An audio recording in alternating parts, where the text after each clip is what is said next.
হাওড়ার বরগাছিয়ার পার্বতীপুর এলাকায় পরচুন কারখানায় ভয়াবহ আগুন। ঘটনাস্থলে দমকলে দুটি গাড়ি পৌঁছে আগুন নেভানোর কাজ করে। বরগাছিয়ার পার্বতীপুর এলাকা এখানে একটি পরচুন কারখানায় শনিবার ভোর রাতে আগুন লাগে।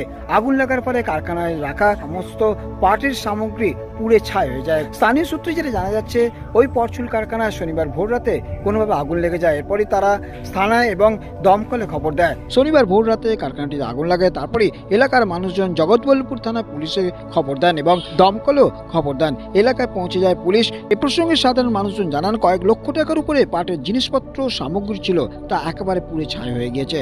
স্থানীয় সূত্রে আরও জানা গেছে, ভোরের দিকে এই আগুন লাগে। তবে এই পরচুন কারখানায় কিভাবে আগুন লেগেছে তা সমস্ত বিষয়টি খতিয়ে দেখছে দমকল আধিকারিক এবং জগৎবল্লভপুর থানা পুলিশ। কল্যাণ অধিকারী, রাজন্যা নিউজ। আমাকে ফার্স্ট টাইমে আমার এখানে বরগাছিয়ায় যে পুলিশ আছেন উনি আমাকে ইনফর্ম করেন, তৎক্ষণাৎ আমি আসি। আসতে যতটুকু সময় লাগে সময়ের মধ্যে এসে আগুন আমি নিয়ন্ত্রণে নিয়ে আসি। বলছি, কোনো ক্ষয়ক্ষতি হয়েছে? ক্ষয়ক্ষতি তো ওনার তো যা মাল আছে সে মাল তো ক্ষয়ক্ষতি তো হবে আর মানুষের কোনো ক্ষতি? না, মানুষের কোনো ইনজিওর নেই।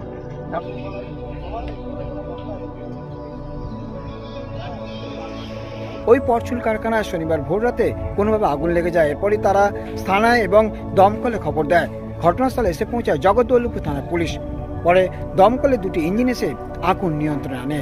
কিভাবে আগুন লাগলো সমস্ত ঘটনাটি তদন্ত করে দেখছে, এমনটাই জানা গেছে। কল্যাণ অধিকারী, রাজন্যা নিউজ।